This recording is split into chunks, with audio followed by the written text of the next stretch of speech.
el bienestar.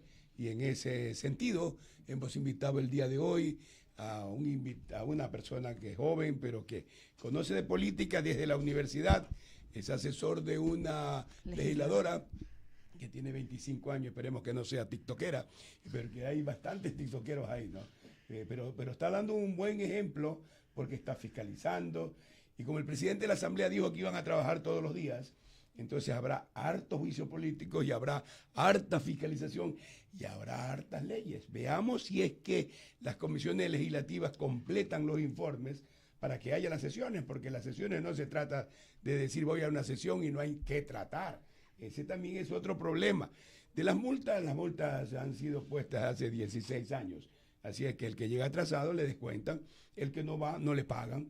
Eso es normal, como en cualquier sitio que es automático, porque en el momento que usted se registra, ya está ahí la asistencia. Pero esas son tonterías mientras no da resultado o no dé resultado el cuerpo legislativo en su conjunto. Hay muchas cosas que tratar. Y la salud es un problema. La salud es un problema. No hay, ya la gente hasta le piden que vaya a comprar las inyecciones, las descartables de inyecciones, les piden que compre tal o cual cosa, y falta todo en los hospitales, tanto del Seguro Social como de la institución el ministerio. El seguro llegaron hasta a cobrar $2,000 por una cama para una operación. Yo creo que por eso es que lo sacan al señor anterior, que yo no digo que él haya estado metido en eso, pero permitió, dejó, no se enteró. Andaba, dicen algunos, solamente enamorado de la vida, nada más. Para dialogar de esos temas y otros, está con nosotros el economista Kevin Rojas Obando, analista económico y asesor legislativo. Estos temas en el área de salud y los problemas que tiene el país en la Asamblea Nacional. ¿Cómo está usted? Buenos días, bienvenido a Radio Morena. Buenos días con todos, doctores, ustedes también, gracias por la invitación. Bienvenido. Mayra, también un abrazo a todos los radioescuchas. Por supuesto, estamos aquí para el día de hoy aclarar algunas dudas y contribuir al debate nacional sobre aquellos elementos que nos acarrean en este momento, que son seguridad, salud, otros temas también que son importantes para todas y todos los ciudadanos. ¿Qué pasa con el tema de la salud en el Ecuador y la fiscalización? Por supuesto, hemos escuchado a varios legisladores que han hablado de los problemas, pero ¿qué hay que hacer? Bueno, el problema de la salud tiene varias aristas. Yo creería que debería empezar desde la experiencia personal y la visita que tenemos con la legisladora Cristina Jácome, quien, a pesar de tener 25 años, tiene ya 2 posgrados, está preparándose no solamente en el área académica, sino también en el área de el marco de territorio, visitando. Es una persona con muchas energías, a pesar de que es una de las más jóvenes, es la primera asambleísta que en 15 días ha hecho varios pedidos de información y por supuesto ha visitado los 3 hospitales más grandes. En ese sentido creo que es importante resaltar ese trabajo, no con el objetivo solamente de decir que ella lo está haciendo, sino con invitar a los demás legisladores y de las demás bancadas que tengan la misma contribución también para el Estado ecuatoriano. Pero ¿qué está sucediendo? Bueno, yo creo que hay una desconexión puntual entre las administraciones de los hospitales del sistema de salud pública con la realidad como tal. Se van mucho al ámbito administrativo y al papel, pero poco lo que está pasando incluso dentro de las propias administraciones de sus hospitales. El gerente de un hospital puede estar sentado 8 horas y trabajar métricamente con 8 horas de acuerdo al talento humano. Sin embargo, si la bodega de medicamentos está llena, pero el medicamento no llega a la farmacia, ahí hay un problema. Y ese problema no es administrativo necesariamente y no se va a solucionar con un papel. Tienen que visitar, a ver usuarios fantasmas y hay una serie de mecanismos de calidad en el sistema de salud que podrían promover que realmente esto dejara de una u otra forma de suceder. ¿Para qué? Para que en la práctica el usuario final, que son nuestros ciudadanos que están enfermos, que tienen problemas de salud, sean atendidos de manera digna. Proyectos de ley con carácter económico urgente. La Asamblea Nacional ya en primer debate discutió el primer proyecto enviado por el gobierno de Daniel Noboa a esta nueva Asamblea Nacional, que se trata del proyecto de ley orgánica para desarticular la economía criminal, que ahora le han bautizado como Ley de Solidaridad Nacional, economista Kevin Rojas. Por supuesto. Bueno, dentro de la bancada se ha discutido este proyecto de ley, el primero, y por supuesto también ahora lo que fue el primer debate. Cuáles han sido los cambios, cuáles han sido los supuestos cambios y las supuestas mejoras que han habido al proyecto de ley. Pero quiero iniciar con lo siguiente. El proyecto de ley económico urgente que cambió la denominación, una totalmente diferente cuando lo movilizamos de proyecto de ley orgánica para combatir o desarticular las economías criminales por una ley solidaria. Nos está demostrando que lamentablemente quienes enviaron desde el Ejecutivo la ley, para empezar, estaban totalmente desconectados de lo que realmente se necesita. Hay dos situaciones diferentes, dos membretes diferentes, dos nombres diferentes, y a pesar de que el nombre no tribute mucho, vamos a ver el contenido. En el primer proyecto de ley, la discusión o la propuesta como tal dentro de la bancada es que se estaban dando competencias extraordinarias al presidente de la República como un cheque en blanco. Si usted revisa los artículos iniciales, el 6, el 7, el 8 y el 9, decía que el presidente de la República podía emitir decretos como cheque en blanco, sin necesidad ya de que esos decretos pasen por una aprobación previa, tácita. No solo eso, además, ya en el ámbito económico, que es el área de mi expertise, hay una preocupación palpable, y es que el artículo 32 en la ley inicial acarrea con la posibilidad, y se mantiene en el proyecto también de la ley de solidaridad, que el impuesto a la renta se puede deducir de aquellas empresas que puedan donar ciertos equipos. Han modificado únicamente que los equipos sean nuevos, pero ¿cómo el gerente de una empresa que distribuye lácteos va a saber lo que necesita las Fuerzas Armadas o la Policía Nacional? ¿Bajo qué premisa ellos van de una u otra forma a tener el criterio técnico específico para que puedan realmente donar un utensilio, una herramienta, un dispositivo que tribute a luchar contra las economías criminales o contra los criminales dentro del Ecuador? Que no estamos hablando de cualquier tipo de criminales, sino contra el narcotráfico. Y esto, por supuesto, está generando una preocupación porque al final del día, no solamente que estás deduciendo impuesto a la renta, que por supuesto para los radioescuchas, el impuesto a la renta alimenta los rubros de seguridad, salud y educación. Si reducimos el impuesto a la renta, y no obstante, en la disposición primera de ese mismo artículo y la ley de solidaridad que se mantiene, decimos que el presidente de la República tiene la facultad para poder emitir bonos, son bonos que son incentivos económicos para ciertos sectores, estamos reduciendo el ingreso del aparato estatal, pero estamos incrementando los gastos. Una fórmula que aparentemente va a crear una catástrofe en las cuentas fiscales como tal del país. ¿Cuáles son las métricas que ellos han evaluado? No nos han presentado, no le han presentado a la ciudadanía siquiera. No nos quieren presentar a nosotros, perfecto, no hay problema. Pero ¿cuáles son a la ciudadanía en general las métricas, los cálculos, las proyecciones económicas, estadísticas que determinan que efectivamente esta fórmula no va a salir mal? Incrementar por un lado los gastos y reducir los ingresos. Bueno, pero que emita bonos el presidente de la República lo puede ordenar en este momento. No necesita de esa ley. De hecho, si lo quieren poner a ser para normar alguna cuestión de bonos que dieron en los últimos meses y que sirvieron para la campaña electoral. No es nada malo regalarle a los pobres. El tema es cómo lo pagamos después. En este momento estamos llegando a 92 mil millones de dólares. ¿Y cómo vamos a solucionar el problema? Entonces, esto ya mismo explota. Ya mismo estamos llegando a ser Grecia. Entonces, si no tenemos ahí, en ese sitio, los mejores cerebros para que nos saquen de este empantanamiento, que no ha sido ocasionado solamente por el señor presidente de la República actual, ha sido ocasionado en el gobierno de Lazo, del señor Moreno, terriblemente. Y se recibió, pues, 37 mil millones de deuda del gobierno del presidente Correa. Bueno, pero ahí había una reactivación, había obra pública, había movimiento, y eso, de una u otra manera, vuelve al Estado ecuatoriano. Después no sabemos qué hicieron con la plata. Entonces ahora están pidiendo crédito solamente para pagar deudas, para pagar intereses, para pagar y sigue creciendo y sigue creciendo. Vea, al inicio del gobierno del presidente Noboa esto estaba por 84 mil, 85 mil. Vamos ya a 92 mil. Entonces esto es incontrolable. De un presupuesto que no lo tenemos financiado, tengo entendido que como 16 mil millones no están financiados. ¿Cómo vamos a hacer? Entonces, cabe pues de una u otra manera poner todo el hombro para que el país al país se lo saque adelante. Entonces, ¿cómo lo hacemos? ¿Cómo lo vamos a hacer? Porque esto nos va a explotar en las manos, mi querido asesor. Claro, a ver, una puntualización, y creo que es importante lo que acaba de mencionar. En el ámbito, desde el punto de vista económico, hay que entender que el año pasado se enviaron varios proyectos que en teoría contribuían a desarticular o a fortalecer a la Policía Nacional, a la Fuerza Armada. Sí, el aumento del IVA, por ejemplo. Uno de los ejemplos es el aumento, el incremento de 3 puntos porcentuales del IVA, que ha recaudado casi 1.800 millones de dólares. Solo han gastado 350. Sin embargo, que han gastado 350, el resto del dinero no se distribuyó a las instituciones o a fortalecer a las instituciones que contribuyen pues al ámbito de seguridad. No obstante, yo no sé si el cuerpo que está, el cuerpo colegiado, el cuerpo de profesionales que está en el gobierno actualmente, le gusta leer los artículos de investigación o ha ido a la academia, que ya tiene pues estos estudios. Mira un artículo de investigación que hace Jonathan Mora, que es de la Universidad de Milagro, donde él detalla tácitamente cómo hay una relación muy importante entre lo que se invierte en Policía Nacional, les voy a enseñar aquí, lo que se invierte en Policía Nacional.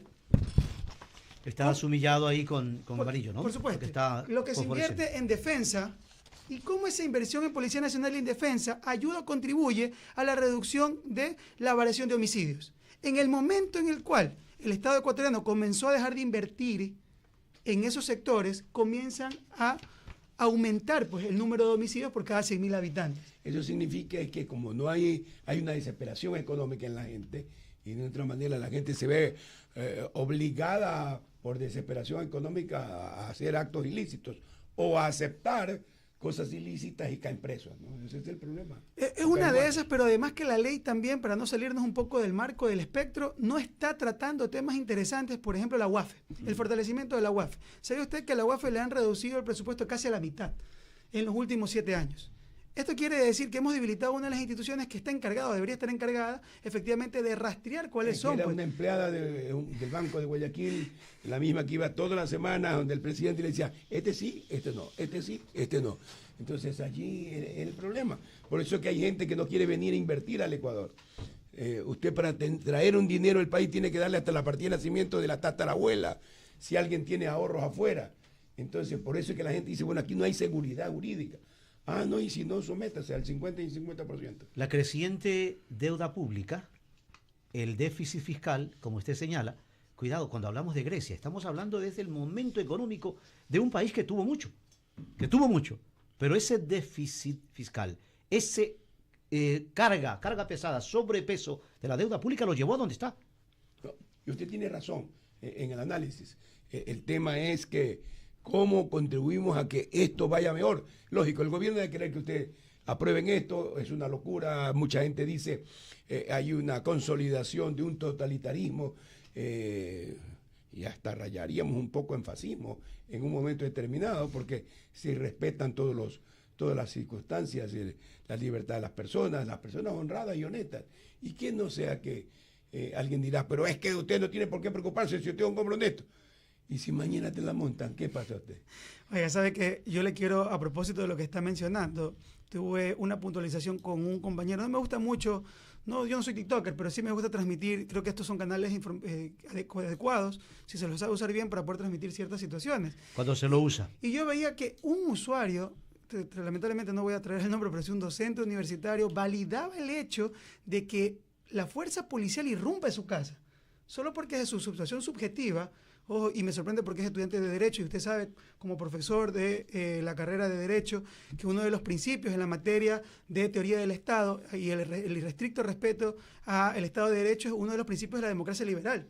Lógico. Entonces, estamos supuestamente validar ese hecho liberal. subjetivo contra la situación normada de la ley realmente es alarmante, porque nos encontramos en una posición en la cual incluso los profesionales del área que deberían pelear por o luchar por las situaciones normativas que se transparenten y que permitan una armonía en la convivencia social, realmente no se vean vulneradas. Pero lamentablemente ya vemos que incluso los profesionales que se están formando, que se están preparando en estas áreas, están validando estos hechos subjetivos que pueden irrumpir o pueden de una u otra forma transmitirse o trasladarse a situaciones de vulneración de derechos en las personas de la sociedad civil.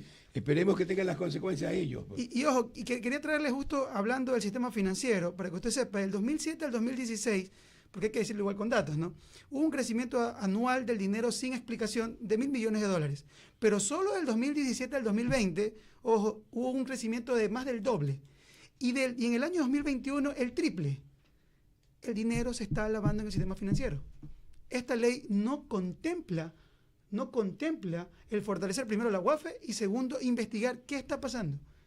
La banca ha crecido en sus utilidades. Increíble. No estamos en contra de eso, porque aquí no estamos para decir que no queremos que los empresarios prosperen. Pero, no obstante, si es dinero que viene de las economías criminales, hay que revisarlo.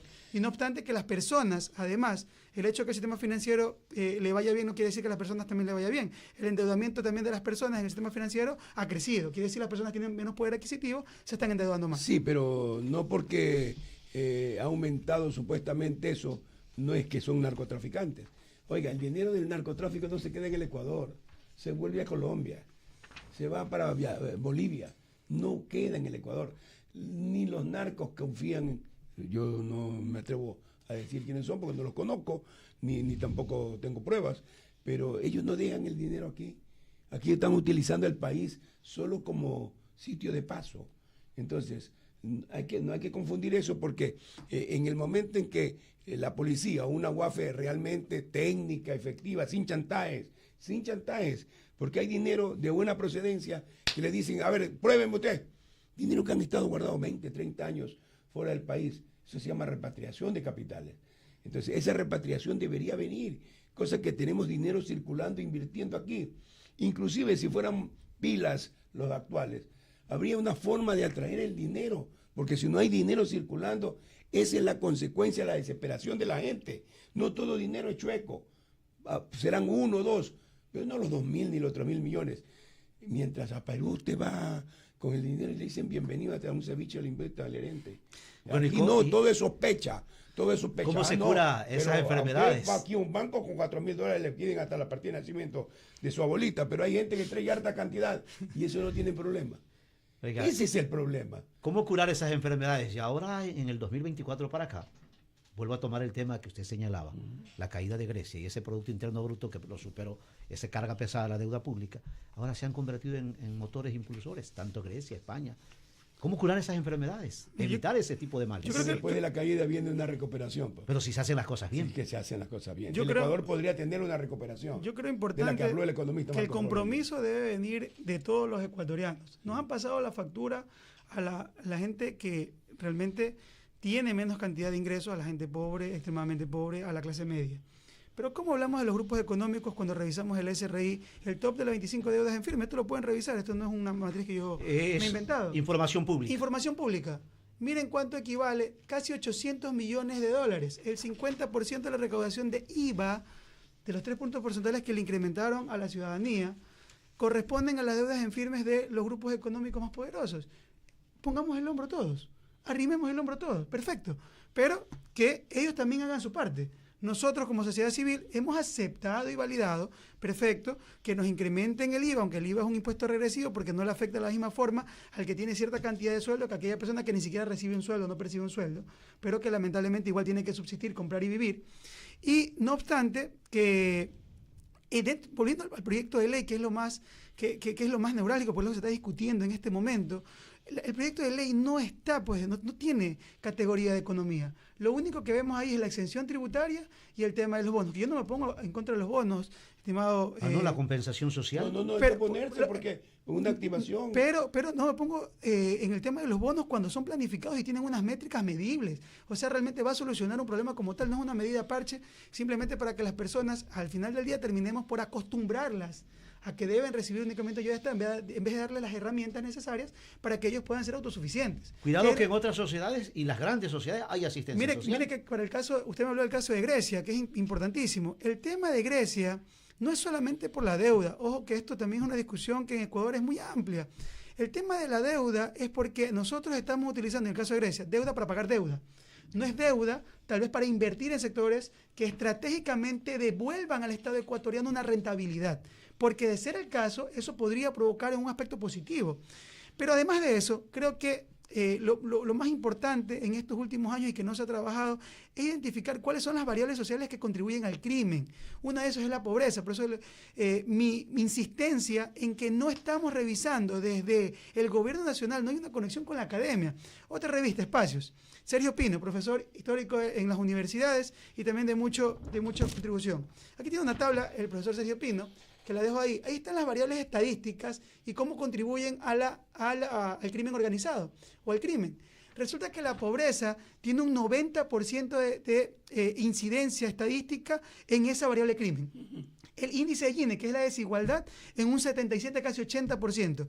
Y el desempleo por edades, porque no nos vamos a alejar de la realidad, que lamentablemente la gente que tiene escasos recursos manda a sus hijos menores de edad a trabajar. Cuando ya no encuentran en la calle, porque no hay poder adquisitivo incluso, no pueden encontrar incluso en la formalidad esos espacios, porque además después pueden ser atacados, el 63% de ese desempleo contribuye también a las economías criminales y por eso son cooptados. Entonces, estas son las situaciones que deben discutirse primero antes de armar un proyecto de ley. Si no tenemos claro estos aspectos, que primero, hay grupos económicos que deben. Segundo, que el impacto social y económico de los factores que contribuyen a la seguridad ciudadana son la desigualdad y la pobreza. Y que no solamente le debemos cargar la factura a la ciudadanía que tiene menos recursos económicos, sino poner el hombro todos, porque aquí no hablamos de poner el hombro, estamos hablando de lo legal y legítimo, cobrarle los valores a los grupos económicos que lamentablemente no han pagado lo que legal y legítimamente le corresponde, que son Exportadora Bananera Novoa, Bonanza Fruit Co., López Calle Manuel Ruperto, Licores Nacionales y Extranjeros Licor. Deben solamente ellos más de 200 millones de dólares. O sea, no estamos enfocando estos temas en los proyectos. No se están enfocando. Usted le ha dado la revisión y el análisis, por eso le consulto. Por supuesto que no. Yo tengo aquí incluso, es que más allá de solo hablar, lo tengo en una matriz que ya se las voy a facilitar. En esta matriz están señalados todos los puntos. Evasión, elusión, siguen sin tocarse. Siguen sin tocarse y esto contribuye más, o parecería que configuraría más, una ley que permita al Ejecutivo poder tener herramientas para, en ciertos elementos, poder perseguir a ciertos actores políticos que realmente persiguen las economías criminales. Ya, pero ahí podría tener, si se recupera eso, o si cobran o si pagan esas empresas al Estado esos impuestos, el que se recupera un tanto es el Estado. Y el Estado lo que hace es coger el dinero para pagar deuda externa. Entra al mientras fisco. la gente no tiene la plata. La plata no está circulando, ese es el problema, que hay que comprenderlo. Yo no digo entenderlo porque sería una grosería si le digo eso, ¿no? Hay que comprenderlo, yo lo comprendo. Tenemos que comprenderlo todos. Si no hay dinero circulando, ¿cómo nuestra gente compra algo? En la exposición de motivos se dice que estos recursos, e incluso en las medidas que ayer la vocera hizo pública, serían para la compensación social, para invertir en lo social. ¿Es cierto? Así están las líneas. Esas son los hilos conductores, la hoja de ruta. El ejemplo más claro es, recaudamos 1.800 millones de IVA y solo se han utilizado aproximadamente 300 millones en seguridad. El restante, quiere decir más del 60%, 70% del presupuesto, ¿a dónde paró? Vimos una serie de medidas que el Ejecutivo implementó durante campaña electoral, porque primó más la campaña electoral que realmente la seguridad de los ciudadanos, para poder dar bonos, que al final muchos se inscribieron, lo aceptaron, lo recibieron, porque la gente necesita comer, la gente tiene necesidades, la gente tiene problemas, la pobreza está incrementando, la extrema pobreza está incrementando, hay más de 5 millones de ecuatorianos en situación de pobreza. Hay, además de eso, el empleo informal ha incrementado, el empleo no adecuado ha incrementado, el empleo formal está reduciéndose. Son situaciones reales.